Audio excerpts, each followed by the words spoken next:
good evening. Welcome. This is Hot Edition. We're live from Anusa Bata Desawe Kanda. Also live on Kesmi 107.1 in Tamale and beyond. We're live on W 93.5 in Wa and beyond. This evening here on Hot Edition, Supreme Court dismisses another injunction application seeking to halt ongoing removal processes of the Chief Justice Gertrude Tukono. We have details for you here on Hot Edition on 3FM 92.7. Also, the senior universities of Ghana declare indefinite nationwide strike over its obligations on agreed conditions of service. Stay with us. We'll tell you exactly what the impact of this indefinite strike action will be. Also this evening, Pre-Tertiary Teachers Association of Ghana raised concerns over what they describe as a surge in violent attacks against educators on school campuses.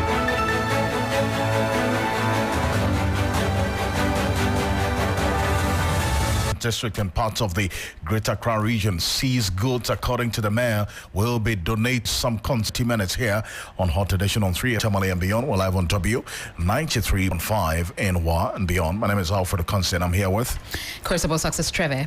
Let's get into a summary of the news now. Ruling it lacked merit. This is a second such dismissal with a previous attempt made by MP Vincent Eko Isifua. Censors argued the process violated due process and constitutional rights.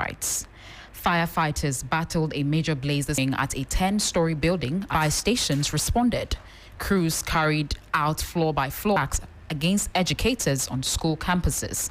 The association says Regional Security Council has led an anti-galamsey operation in the Ivalue Grera constituency, seizing 8 excavated water pumps and shelters were also destroyed. Illegal mining is severely threatening farmlands, cocoa farms, and the river in areas like Ampasi ports to sustain the fight. To our last story, CDD Pro 25 and repatriated the following day.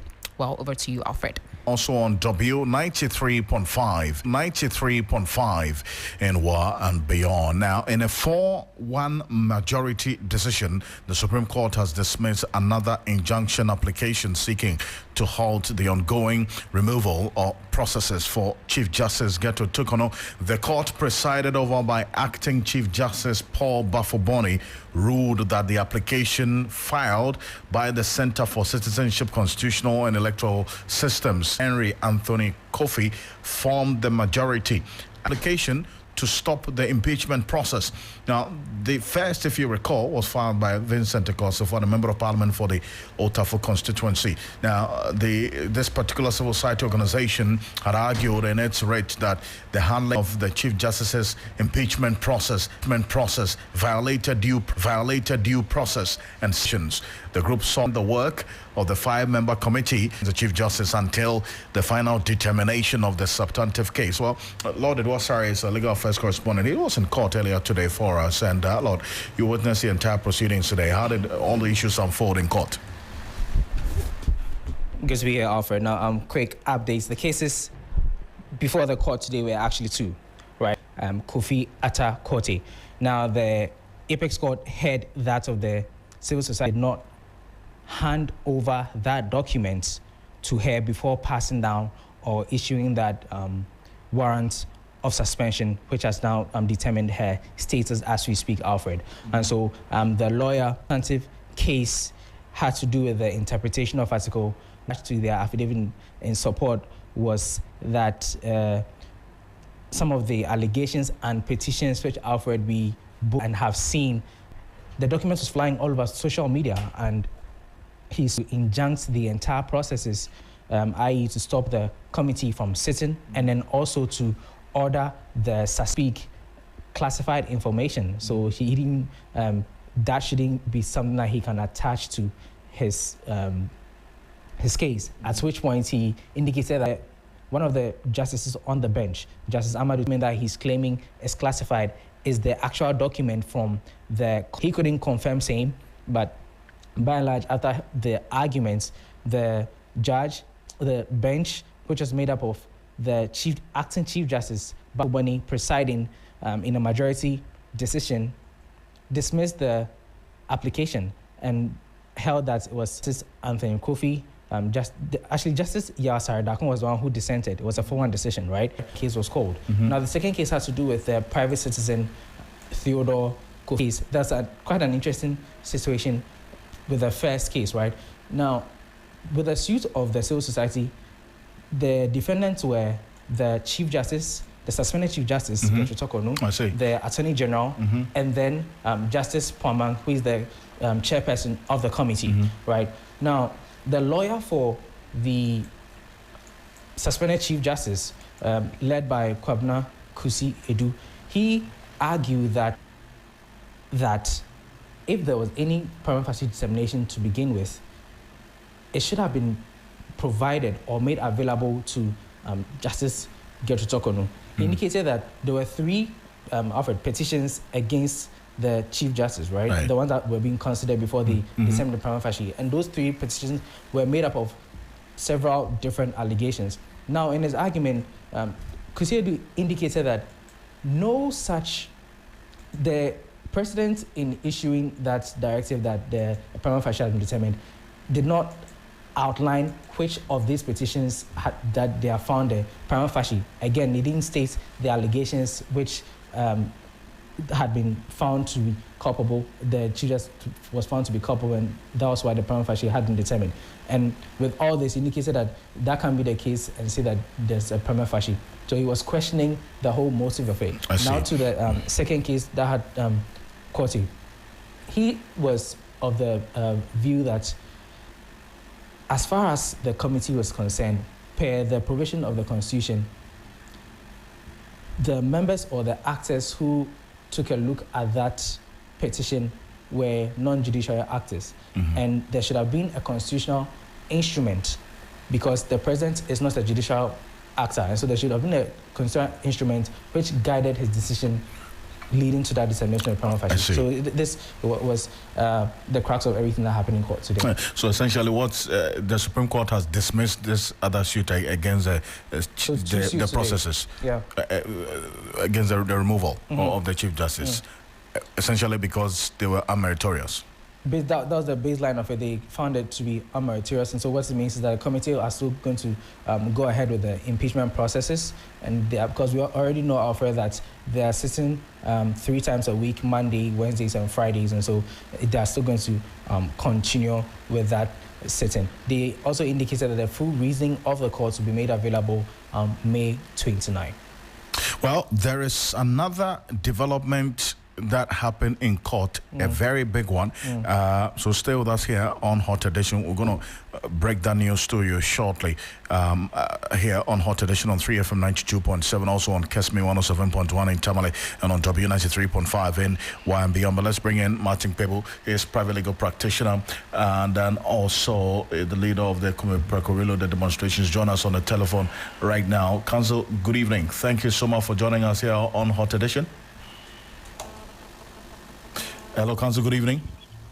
Yes, evening, Mr. Ocansey. Yes, I appreciate your time. Having had the Supreme Court ruling a 4-1 majority decision dismissing this application brought before it by the private citizen Theodore Kofi Atta Korte, essentially challenging the process to possibly remove the suspended Chief Justice Gertrude Tokonu. From what we do know and what Lord has just told us, the application was deemed unmeritorious and subsequently dismissed. And in fact, it is the second on the same matter to have been dismissed by the Supreme Court panel on the same day. So how is all of this really, from where you sit, playing out for you? Could there have been any other outcome apart from this, especially because this is not the first time a suit of this nature has been filed at the Supreme Court and dismissed prior to today? Okay, in terms of any other outcomes, easily we say, yes, they could have won. They lost, but they could have won, because that's the other one. That's answering the question legally. But maybe practically, we can say that the going out of the first one was an indication to them that that's Kofi Atta, right? Was an indication to him that he had a very tall order to clear. It was quite a tall order, right? But let's also, it's all right. I mean, the most important thing is that it's been resolved.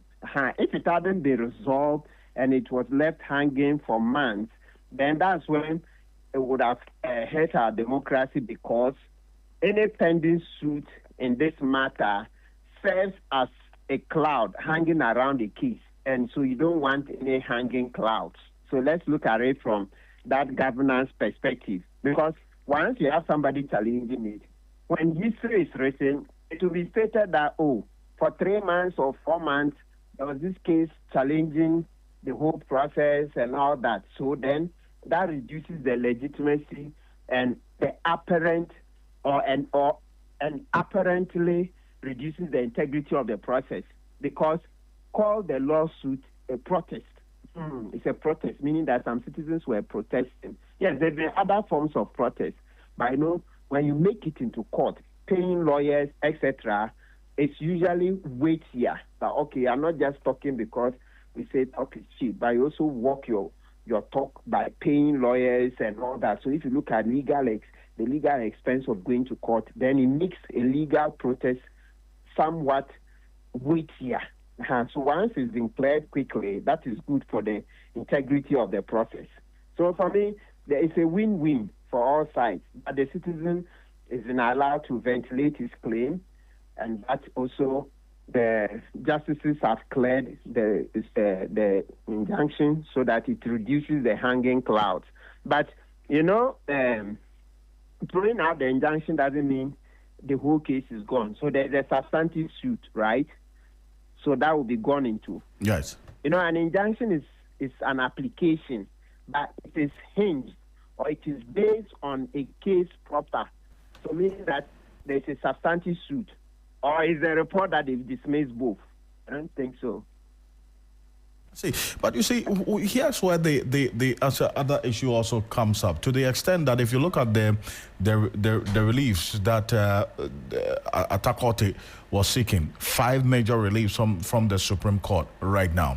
Counsel, we've got some exclusive detail coming through right now, some information from our sources within the Supreme Court, and that her ladyship, the Chief Justice, the suspended Chief Justice, has herself dragged the Attorney General, Justice Gabriel Scott Puaman, Justice Samuel Kwame Adibo Esiedu, Daniel Yao Domelevo, Major Flora Dalugo, and Professor James Sefa Jisa, the 5-member committee members, and also the acting CJ, all to court as we speak. There is a suit which we have just received a copy of right now, and these are the reliefs that she's seeking.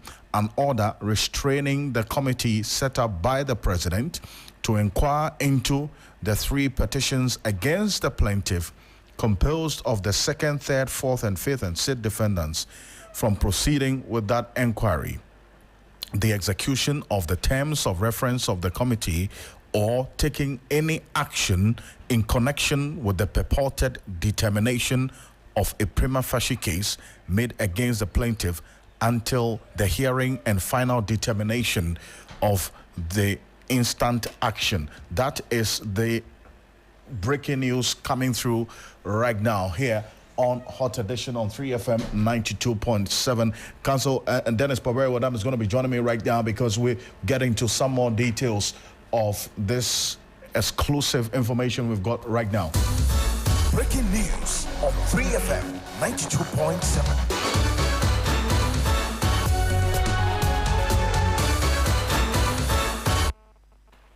So that is the information we're getting right now, that the suspended Chief Justice, her leadership, Justice Gertrude Tukono, has dragged the Attorney General, Justice Gabriel Scott Puaman, Justice Samuel Kwame Adibo Esiedu, Daniel Yao Demelevo, Major Flora Dalugo, Professor James Sefa Jisa, to the Supreme Court. She's seeking a number of reliefs. The first I've just read. The second is an order restraining the 2nd and 3rd defendants, respondents, from presiding over or participating in proceedings of the committee appointed by the president to inquire into the 3 purported petitions presented for the removal of the plaintiff as Chief Justice of the Republic until the hearing and final determination of the instant action.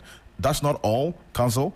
She's also seeking the 3rd relief, an order suspending the operation of the warrant for suspension of the Chief Justice purportedly issued by the President under Article 146(10) of the Constitution 1992 until the hearing and final determination of the instant action. Any further orders to this honorable court may seem moot. In fact, that's the fourth relief that she's seeking as well. And this was filed today, the 21st of May at 3 p.m., just some 2 hours ago. So that's the information coming through right now from our sources within the Supreme Court. Counsel. Okay, so what I should say is that that's another citizen trying to, those citizen and also Chief Justice, or suspended Chief Justice, trying to ventilate, her claims. It's fine, because it's within her right under the Constitution. Any person who feels aggrieved may approach the courts to ventilate their claims. We can't take it from her, right?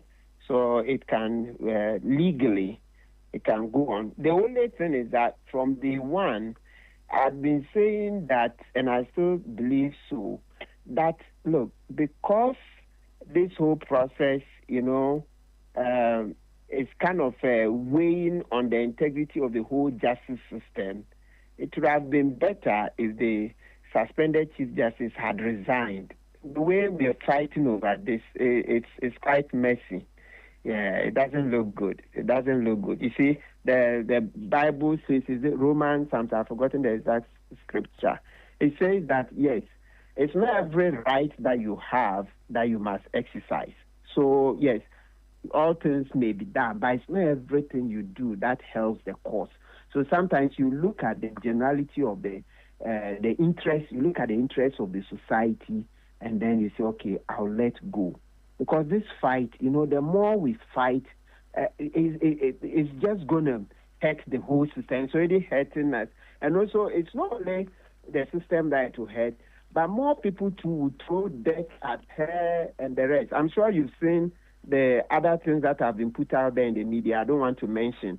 Mm-hmm. And you see, Mustafa Gbandi had once mentioned that other petitions have been filed against the suspended Chief Justice. So that is where we are all going to suffer a lot, because as long as these things go on, more people will then dig and bring in more issues, either in the form of lawsuits or newspaper publications, etc.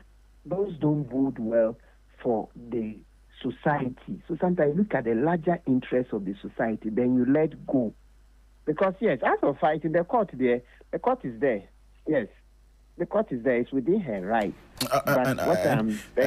Yes, you're of the view that she should have resigned. But she's also exercising that right of not resigning and pursuing her rights, as you have acknowledged that it is within her right as well to institute such actions as we have seen right now, is it not?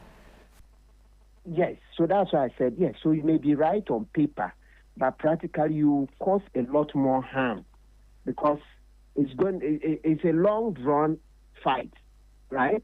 They've not finished the hearings, and then there is more. So the current suit, it's also now going to cause a lot of commentary. Oh, no. It doesn't help our society. No, it doesn't help, because, people are going to dig in their heels.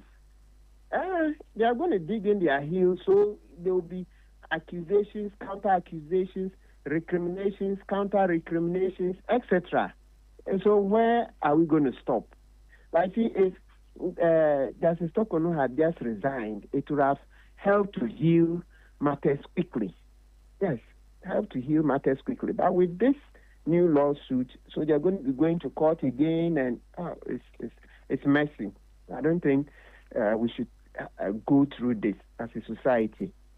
So it's a matter of, as you've underscored, her right, and then also a matter of balance. So, Counsel, from where you sit, what would have been the consequence of she taking that decision to resign, as against she also staying on, pursuing this matter well within her right, and then having the outcome after the process has been exhausted?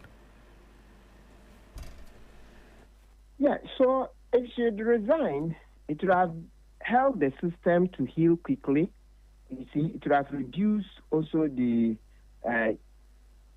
it's a form of attack on the system, because you see, when we say attack, it may not even be direct, but once the whole system is being questioned, the whole system is being talked about, then we suffer a certain reduction in integrity.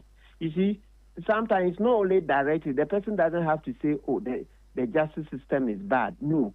But the fact that week in, week out, it's about the Chief Justice. It's about the Chief Justice.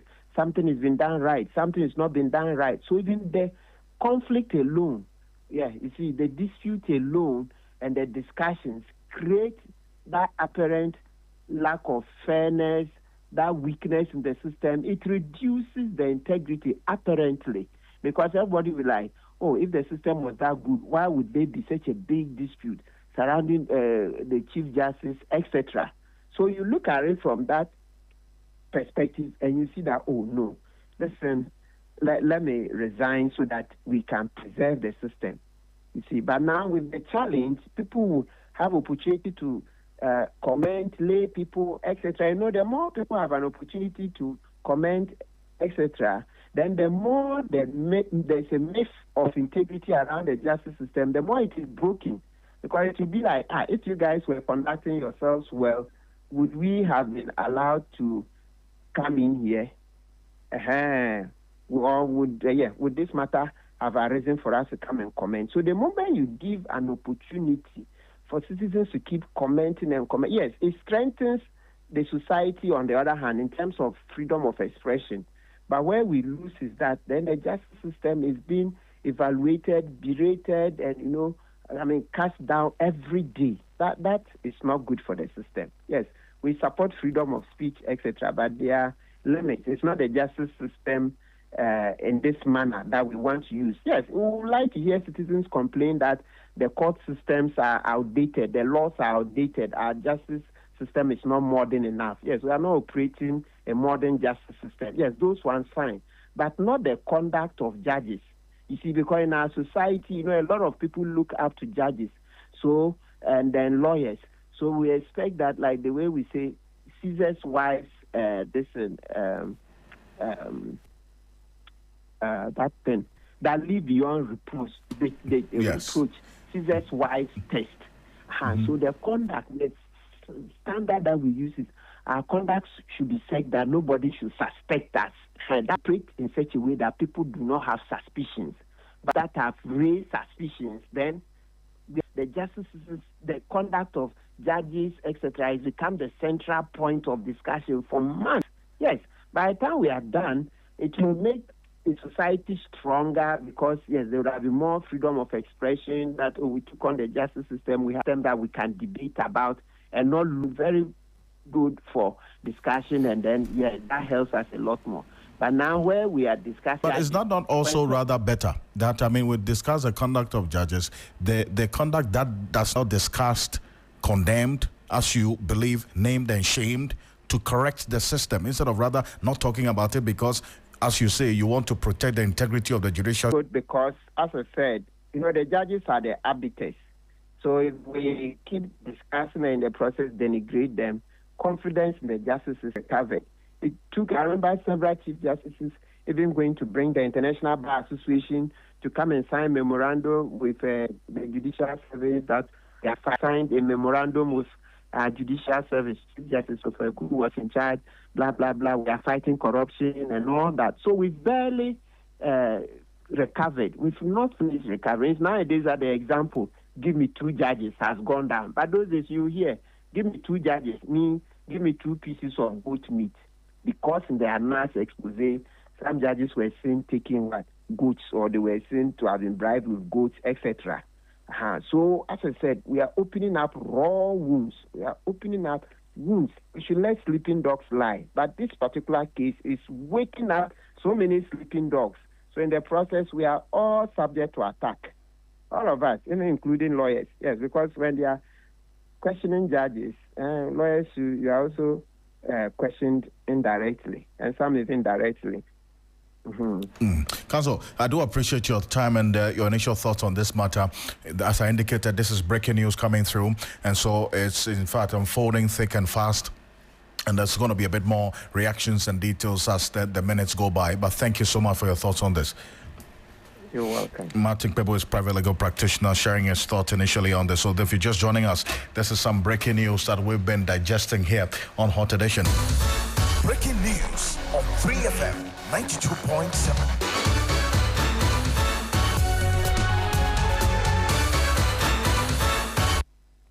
So this is some news. If you're just joining us, coming through, the suspended Chief Justice Gertrude Araba Isaba Saki Tukono has taken legal action against the Attorney General and the 5 members of the committee hearing her petition. This is a significant legal development. Dennis Pabay Wadam is with me in studio. What are the reliefs that the Chief Justice is seeking? Well, Alfred, this appears not to have an ending anytime soon. Is the Chief Justice herself now as the plaintiff in this particular matter, taking it against the Attorney General and the members of the committee that have been put together by the President to inquire into petitions seeking her removal. Now she's seeking reliefs as follows. 1, she wants an order restraining the committee set up by the President to inquire into the 3 petitions against her, composed of, and it lists the members of the committee, which include Justice Gabriel Scott Poamang, Justice Samuel Kwame Esiedu, Daniel Demolevu, Major Flora Dalugu, Professor James Sefa Jifa. So those are the members of the committee put together by the President to inquire into these petitions that we understand are 3 in number, for which she is currently undergoing that particular process. So she says that she wants an order which will restrain them from proceeding with an inquiry, the execution of the terms of reference of the committee, or taking any action in connection with the purported determination of a prima facie case made against her until the hearing and the final determination of the instant matter. The instant matter would suppose that there is a substantive suit for which this injunction has been mounted on. She also wants an order restraining the 2nd and 3rd defendants, and 2nd and 3rd defendants here refer to the chairman of this committee, that's Justice Gabriel Scott Poamang and then Justice Samuel Esiedu. Well, on the face of the application that we have, it does not state why, except to say that an order to restrain them from presiding over or participating in the proceedings of the committee appointed by the President to inquire into 3 petitions purportedly presented for the removal of the plaintiff as Chief Justice of the Republic until the hearing and the final determination of the instant action. She also wants an order suspending the operation of the warrant for suspension of the Chief Justice purportedly issued by the President under Article 14610 of the 1992 Constitution until the hearing and final determination of the instant action. And finally, as you would have it in such processes, any further orders that the Honorable Court may deem fit. And Alfred, it's important to put on record that earlier today, the Supreme Court had reason to look into some interlocutory injunction applications, 2 of them, and dismissed 2 of them by majority decision 4-1. The reason this is important is because the first one, which was brought by a civil society organization, Center for Citizenship, Constitutional and Electoral Systems, in that particular matter, the Chief Justice was part of the application as a 2nd defendant. So the civil society group is the one with the case. They filed the injunction application as the applicants in that matter. The chairman of the committee that is looking into the petitions, Attorney General was the first defendant respondent, the Chief Justice 2nd, and then the chairman being the 3rd. What happened in court today was the fact that when the petitioners and applicants made their case or moved their motion, it appeared that the 2nd respondent, who is the Chief Justice, had a lawyer to herself. And her arguments were in line with that of the plaintiff.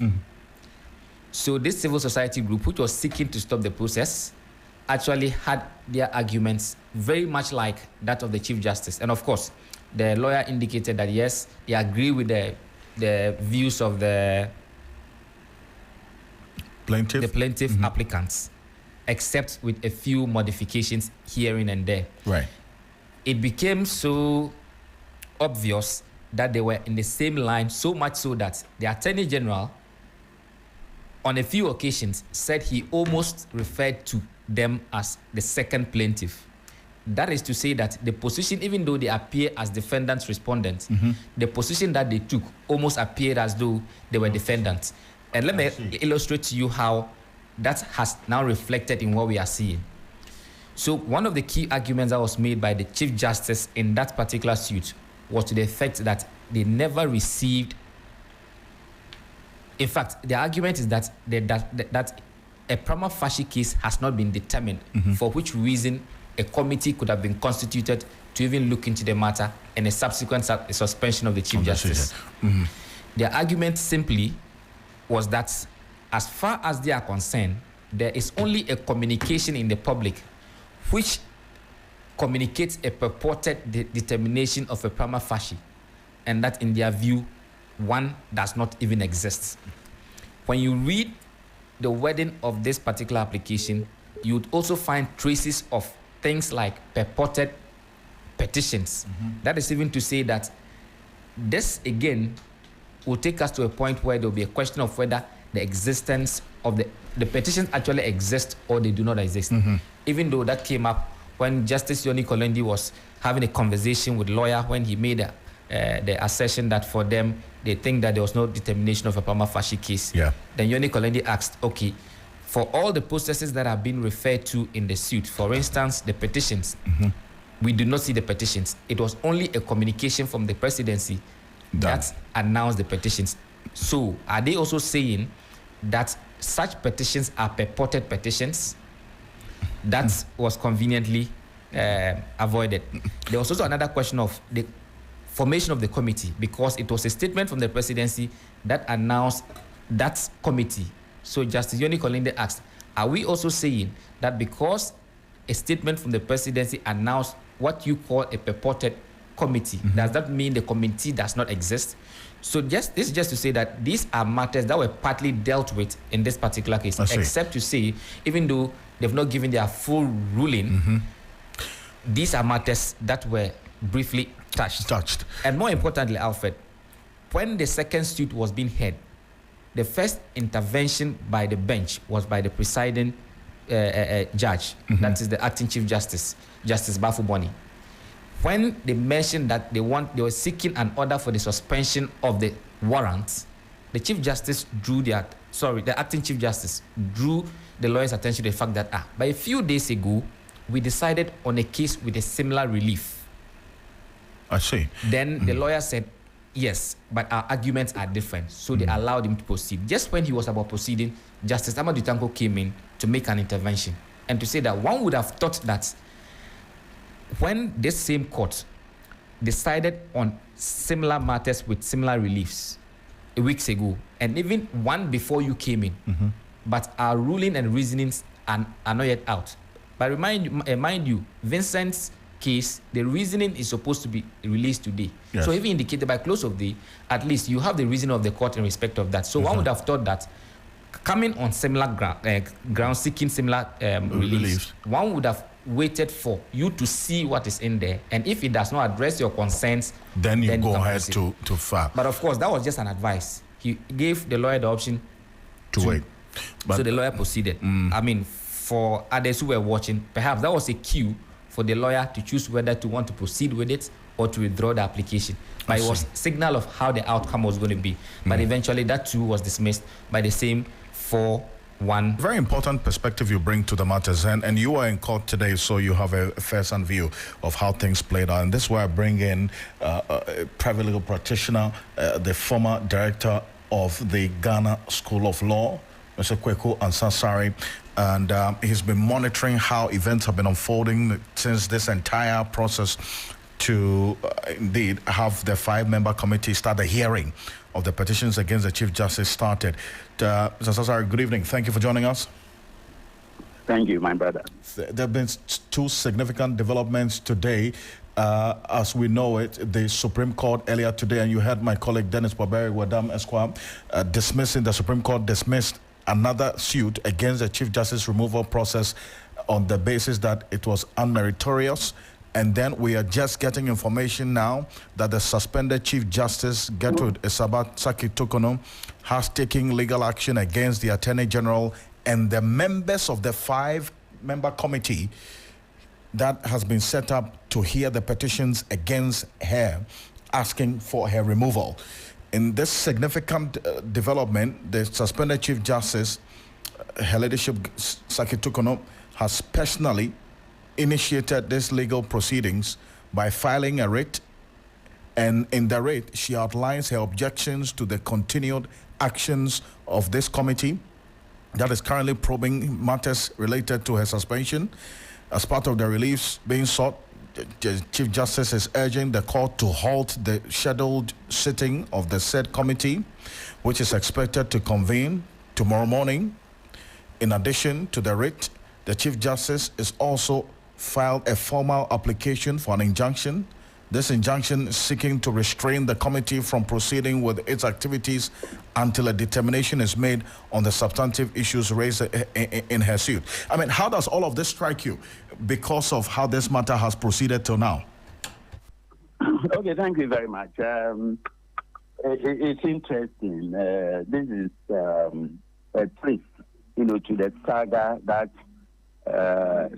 began to unfold as from the 17th day of October 2024. And if you recall, I did indicate in one of my contributions in your program that what the Chief Justice did on the 18th of October, sparked off, what I termed as constitutional lawlessness. And that is, unfolding in stages. Now, if indeed the Chief Justice has slapped a writ on the judicial process, there are two things I can say. One, the writ can make or mar the relationship between the Chief Justice and the executive, i.e. the President. Two, the Chief Justice has shot herself wrongly in the foot by commencing the instant proceeding. It's not good for her. It's not good for the country. It's not good for democracy. Now, I don't want to go into the merits or otherwise or the rate, but this is a process that the Chief Justice herself ought to appreciate, that it is embedded in the Constitution of 1992 of the Republic of Ghana, that the CJ removal process is chronological. There's a chronology. It is a staged process. It's staggered from A to Z. And therefore, she being the head of the judiciary should rather assist in upholding the rule of law, which is the cornerstone of the administration of justice. The Constitution says that from time to time, the citizens may participate in the administration of justice. And one of it is to petition for the removal of justices of the Superior Court, including the Chief Justice. Now, if the Chief Justice is the chief custodian of the Constitution, and the Chief Justice herself is attempting to halt the forward march of the constitutional process, then the signal to the whole nation is that she cannot work with the executive, even if the petitions fail. I have cautioned and suggested that she should take a back seat. Godfrey Dami should take a back seat. They should allow people who are less emotionally touched as far as this matter is concerned. So it will bring it to an end. It may either fail or it may succeed. By bringing this action, she has closed the door. Now, before, the door had been slammed, but the key was left hanging absent, so that one day she could go and take the key, unlock, and then enter. But what we have done now, even if the petitions fail, I don't think that she can ever work with the executive again. It's a wrong move. Yes, now, as far as the injunction is concerned, I can predict that it's doomed to failure, because such an injunction may be the Chief Justice may be required to address the court on specific points of law and fact on the basis of the papers she has filed. What is she going to allege? It is the same response, to the president based on the petitions the president forwarded to her. Therefore, what he's trying to do is, yes, I have responded, but no, I will not allow you to go into that. The wrong signal to the nation is that she has something to hide. When, to all intents and purposes, she may have a good case. But it's like she's drowning and she's trying to, clutch onto any straw that may come her way. That's not how, to litigate such, sensational and sensitive, matters of national importance and interest. I think that whoever advised her to do that, has still advised her. I wouldn't advise her to do that. And, it's a wrong move. But it's well within her right to do what she has just done. I mean, you described it as a wrong move. She wants to pursue this matter in the court. She's the chief protagonist, and therefore, she must not be drawn into what people who are less knowledgeable about the law will do. She is the chief priest or priestess of the judiciary. That's how come she's the Chief Justice, the head of the judiciary. She's trying to stop a constitutional process. That in itself, is a base to impeach her. That in itself, because she's seeking, to act contrary to the dictates of the Constitution. I mean, it's a wrong move. It's a wrong tactical move. No, sorry. Appreciate your time on this, and we'll see how this will play out, especially because Dennis, my colleague, references that some of the relief she's seeking are contained in a previous injunction filed by Vincent Assefuah, of which the full ruling, details of the ruling, will be out by close of day today. Would you also go on that same path that one of the justices was seeking to sort of advise the lawyers of the Chief Justice that to wait for the full ruling of the previous injunction that was thrown out on this similar relief to be out today to guide them on what next step to take instead of filing the injunction earlier today? Well, it's a constitutional right to act, within the dictates of her own judicial conscience, and person. I mean, she may decide to go, the right way or the wrong way. But interestingly, if I heard you, right, you did mention the fact that she's seeking, she's seeking the removal of two justices, on the panel. That's Puama and Ekidu. That's another dimension. But whatever it is, it's a right. I'm saying that, just as a judge, they may decide to, go right or wrong. So a litigant may also choose, to go right or wrong. But the head of the judiciary, being the architect of the, judicial architecture, must be the last person, to sue the president. I mean, if you sue the chief justice, the attorney general, you have sued the president. The fact is that the president may not be sued within the period that, the president, is the chief executive of the state. And therefore, the person you can sue is the attorney general. If you want to sue the state, you are suing the executive, you are suing the judiciary, you are suing the legislature, and it is the attorney general, who will have, to defend, howsoever she chooses and whatever way she chooses, to run this saga. It is the attorney general she must sue. Now, if she wins, let us, say that for purposes of argument, she wins. How is she going to, repair the harm as far as the relationship of the office of the Chief Justice and the office of the President is concerned? How is she going to repair that harm? It's irreparable.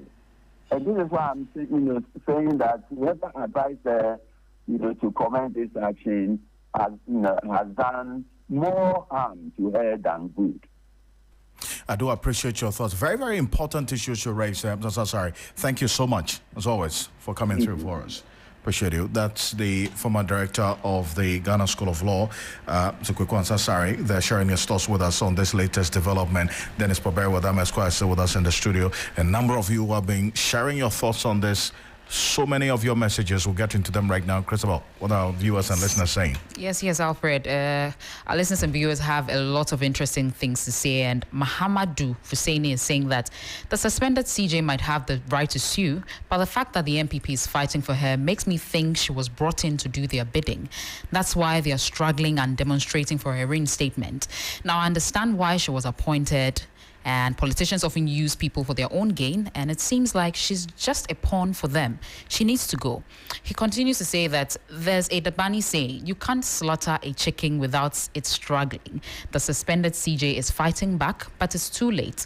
Unfortunately, she let politics influence her decisions. Hopefully, the next person in her position will do better and remain impartial. Well, on social media platform, we have Sky Bayer saying that the same disregard for rule of law is being applied to you. No matter how much you shout or resist, the law is the law.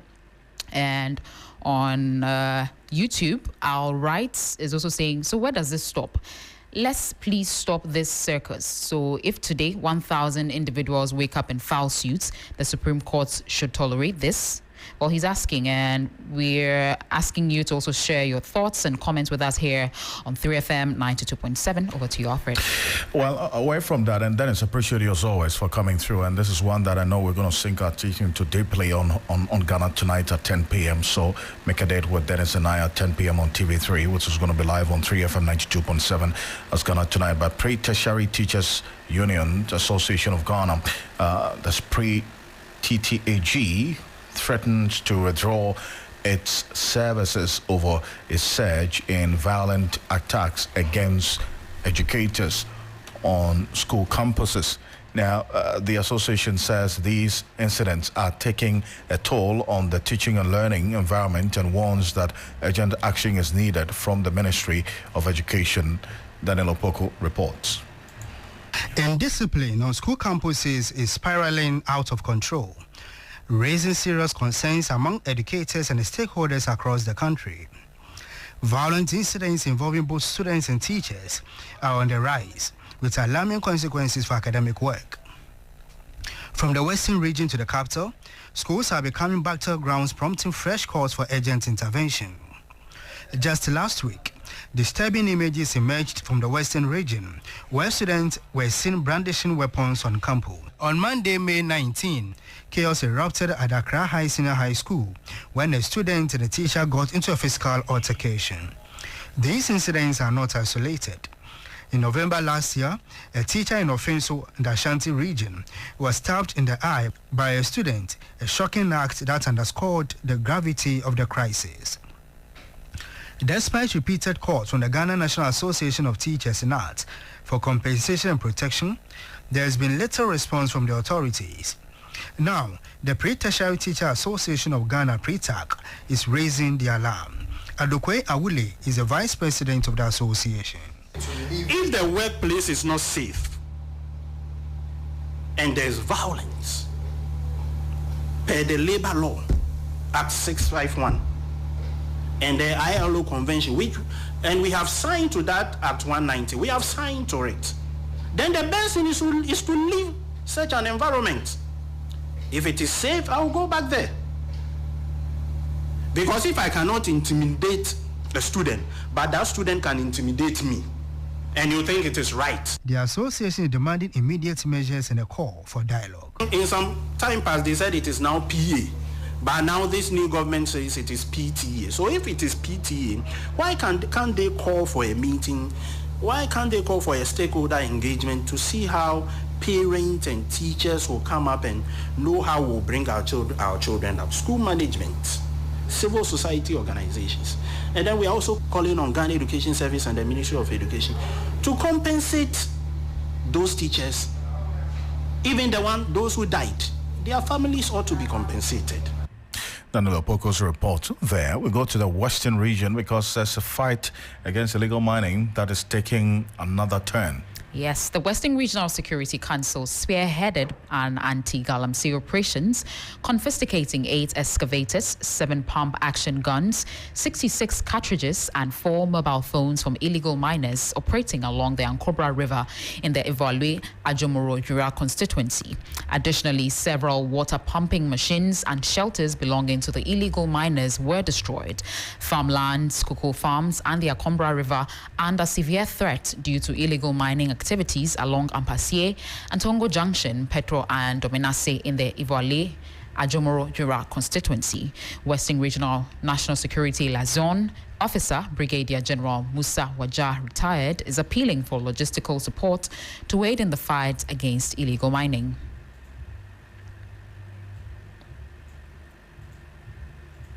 At the end of the operation, we managed to seize 8 excavators, 7 action pump guns, and 66 cartridges.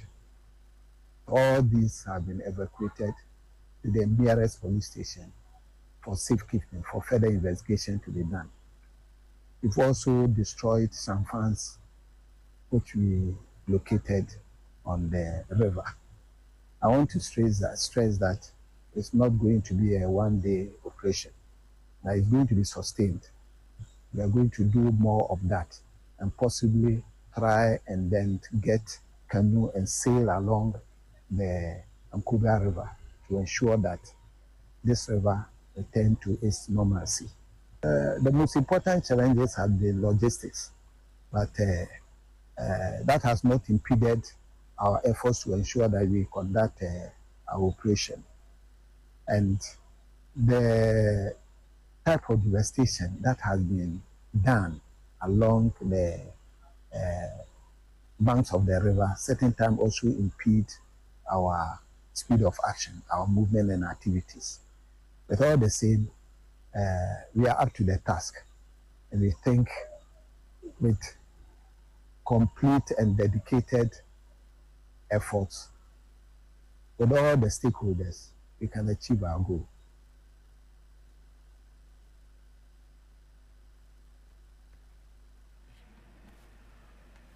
Well, you're still live on 3FM 92.7 here. This is the Hot Edition. We'll be back after this quick break with business news. Isma Imsa is standing by.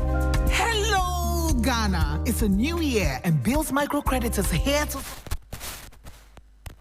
Working but want to start a business? Don't let money stop you. With just your Ghana card, you can get a loan to turn your ideas into reality. Already running a business? Need more capital?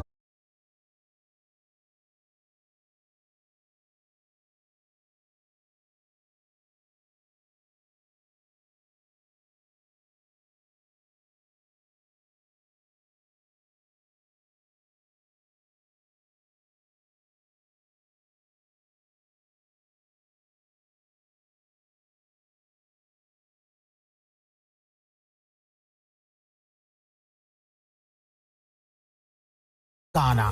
Bills. Financing your needs.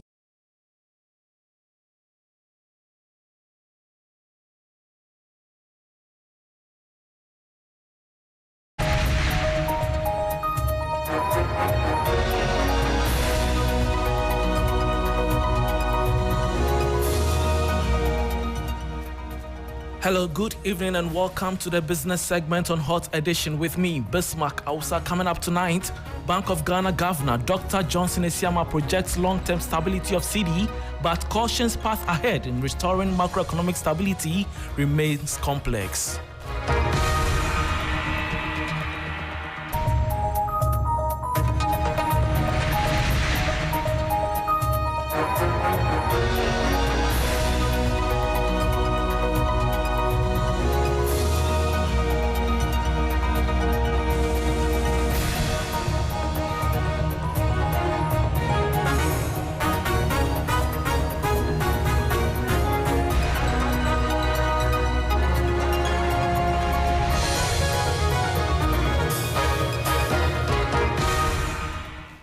Thanks for your company. This is the business segment on Hot Edition. Coming up this hour, Governor of the Bank of Ghana, Dr. Johnson Esiama, has assured the public that the outlook of cedi remains favorable and sustainable in the long run. Speaking at the opening of the Monetary Policy Committee MPC meeting in Accra, he attributes this confidence to current monetary policy measures implemented by the central bank to curb inflation and further strengthen the local currency. In March, the committee responded decisively to the inflation outlook by raising the policy rate by 100 basis points to 28%. Preliminary evidence right now suggests this action has contributed to dampening inflation momentum. And importantly, the cedi has appreciated sharply by nearly 19% between April and May, helping to ease imported inflation pressures and restoring public confidence. The appreciation of the cedi reflects a combination of factors, including prudent monetary policy, the improved market sentiment, as well as the external sector gains that we are witnessing. A number of policy questions that confront us for the next 3 days include whether the observed exchange rate appreciation is sustainable. And that was Governor of the Bank of Ghana, Dr. Johnson Esiama, projecting long-term stability of cedi, but cautioning the path ahead in restoring macroeconomic stability remains complex. Moving on, the Minister for Energy and Green Transition, John Abdullah Jinapor, says government is moving to solve Ghana's peak demand power challenges through the introduction of an all-in-one solar and LED street lights across the country. According to the minister, the initiative is in line with the government's 24-hour economy agenda to improve security and enhance productivity while ensuring sustainability. John Jinapor spoke at the commissioning of a 532 kilowatt peak solar plant by Nexans Cable Metal Ghana Limited in Accra. We are also introducing the National Net Metering Tariff Guideline, spearheaded by the PRC, which will provide clarity and predictability for solar producers. But more importantly, I'm pleased to announce that in line with the President's vision towards attaining a 24-hour economy, the Ministry of Energy has begun the rolling out of all-in-one solar street lights and LED solar street lights across Ghana. We would ensure, particularly in the national capitals, that we lighten up the capitals, and we're going to do so through a hybrid system by using the LED street lights or bulbs as well as standalone solar street lights. The essence is that our major problem has to do with peak demand. The difference between peak demand and daytime consumption is about 300 megawatts to 400 megawatts. Street lights alone account for about 400 megawatts. And so if we can take a lot more of the street lights on solar, what it means is that we'll be addressing the peak demand problem so that we can plateau Ghana's energy consumption, bring about efficiency, reduce cost, but also ensure that we provide energy and electricity as well as lighting in a sustainable and environmentally friendly manner. And that was Minister for Energy and Green Transition, John Abdullah Jinapor. Now, in a bid to promote women-led businesses in Ghana, the Ministry of Trade, Industry and Agribusiness says it is developing a trade policy aimed at providing equitable access to finance for women. Speaking at the Women in Trade and Investment Forum on behalf of the sector minister, the Director of Human Resource Management and Development at the Ministry, Caroline Chapman Ajman, said the initiative aligns with the objectives of the Affirmative Action Bill. To ensure women shape trade policies, the Affirmative Action Gender Equality Act of 2024 targets 30% women's representation in decision-making by 2030. The Ministry of Trade, Agribusiness and Industry is developing a women in trade policy to provide equitable access to financial resources, technical training, and market linkages, enabling women to become competitive, export-ready entrepreneurs under the AFTA. The significance of women and youth in trade has also resulted in the National AFTA Coordination Office collaborating with the United Nations Development Programme, UNDP, to commence the Ghana NCO UNDP Cooperation Project for Women and Youth-led SMEs under the AFTA.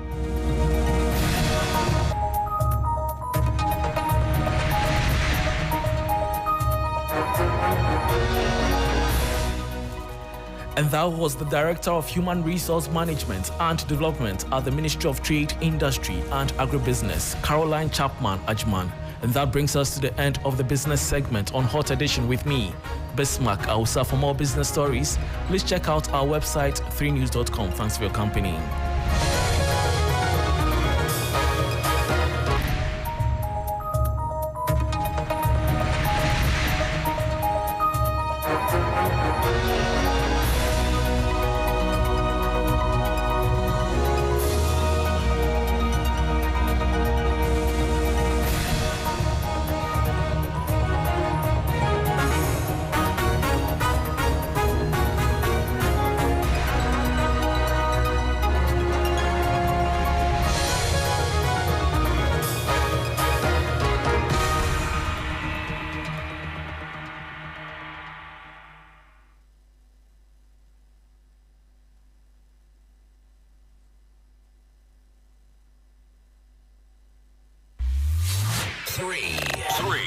Three FM.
but it's also a very important game for Tottenham. I think it's going to be very physical, very strong, because a lot is at stake for both teams. It's going to be very interesting. They're lucky to play in one of the best stadiums in Europe. It's crazy. I'm a great fan of San Mamés. It's going to be very interesting. But I think that we're going to see a very physical, a very tough match. That's what I think. And the teams won't want to make mistakes because they know that the season will depend on this match. So it's difficult to say. But I think that Manchester United... So that was Ivan Rakitic predicting Manchester United and giving them just a slight edge. But what about what people on the streets of Accra think ahead of the final? As for Manchester, I want them to be relegated. That one there, that has been my dream all the time. And because of this Europa League, they are relying on it and they are not concentrating and playing well in the league. And Tottenham will surprise them. I think Tottenham has space to win tomorrow because Manchester, they won't take illegal away.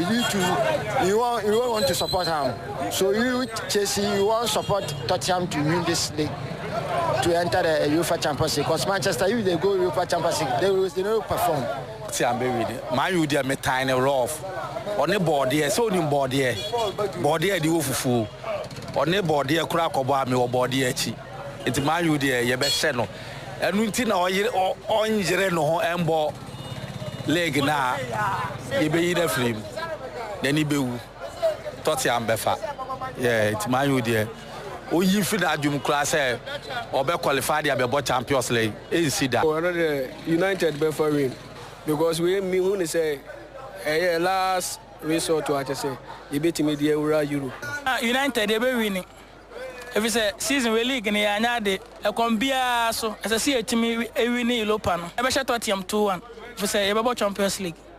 Season we Tottenham only form. Man U so only form. But boy the Man U be winning.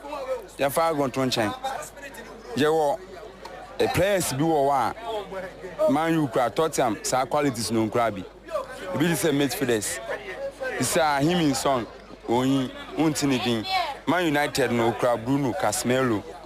Some players here play be one who ball mu pa and them man can me boa. Man Europa opa chumu time Man U beje. Oh, may I tip Manchester United to take the trophy because if you watch this season, they sack coach and they get new coach, but this coach don't know the players. But even on the league table, they are around 16 or 17. So playing of Champions League, I want Manchester to beat Tottenham Hotspur because if they want to project a team for Champions League, Manchester should be part of it. So those were the thoughts of some fans as well. You can get updates, reactions, and build up to the game on our social media handles at 3SportsGH. My name is Ray Kwampof, and that's how we wrap up the sports segment here on Hot Edition. The program continues right after this.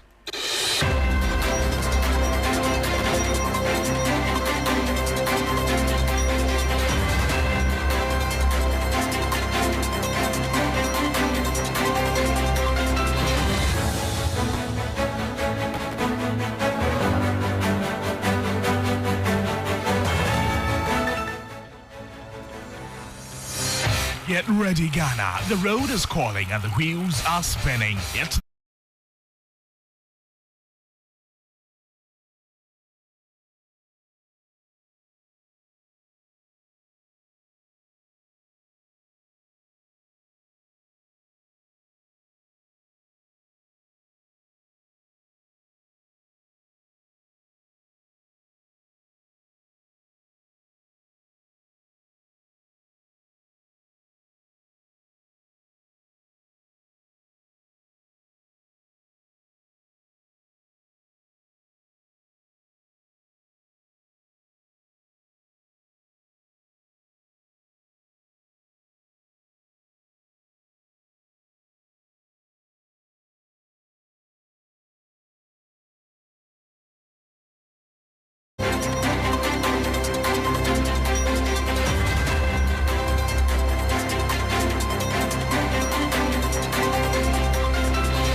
Welcome back. This is Hot Edition on 3FM 92.7. We're also on Kesmi 107.1 in Tamale and on W 93.5 in Wa and beyond. So some stories here on Hot Edition.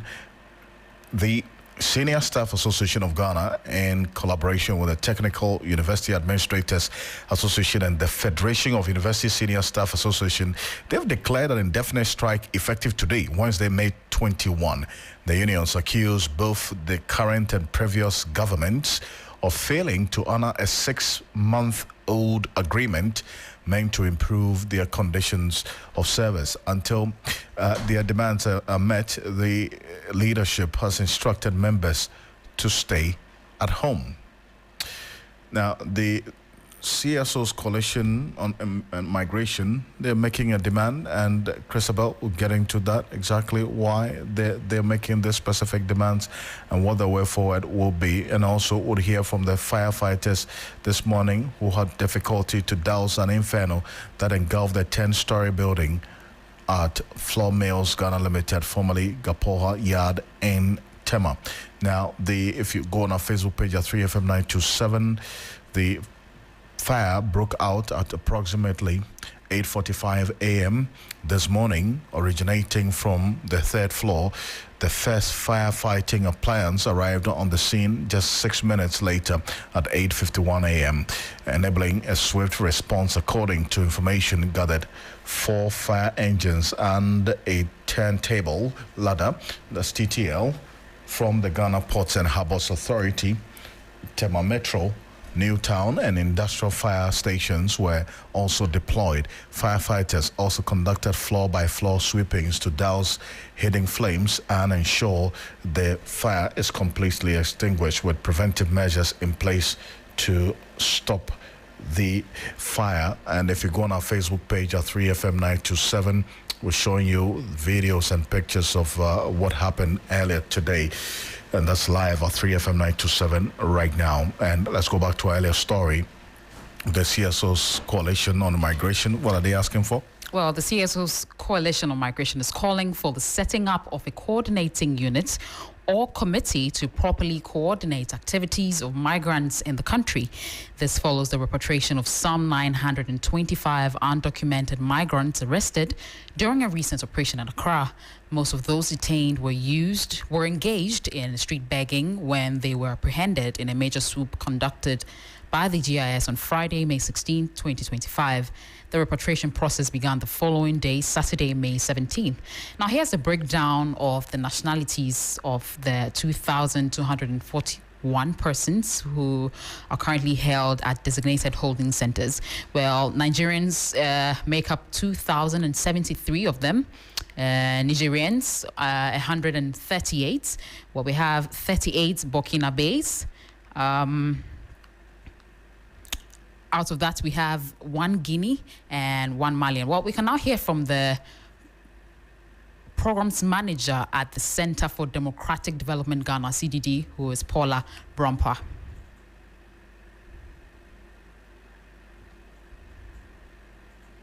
In discipline on school campuses, things are not isolated. In the National Association of the Association. And we have signed to that Act 190. We have signed to it. Then the best thing is to leave such an environment. If it is safe, I will go back there. Because if I cannot intimidate a student, but that student can intimidate me, and you think it is right. The association is demanding immediate measures and a call for dialogue. In some time past, they said it is now PA. But now this new government says it is PTA. So if it is PTA, why can't they call for a meeting? Why can't they call for a stakeholder engagement to see how parents and teachers will come up and know how we'll bring our children up? School management, civil society organizations. And then we're also calling on Ghana Education Service and the Ministry of Education to compensate those teachers, even those who died. Their families ought to be compensated.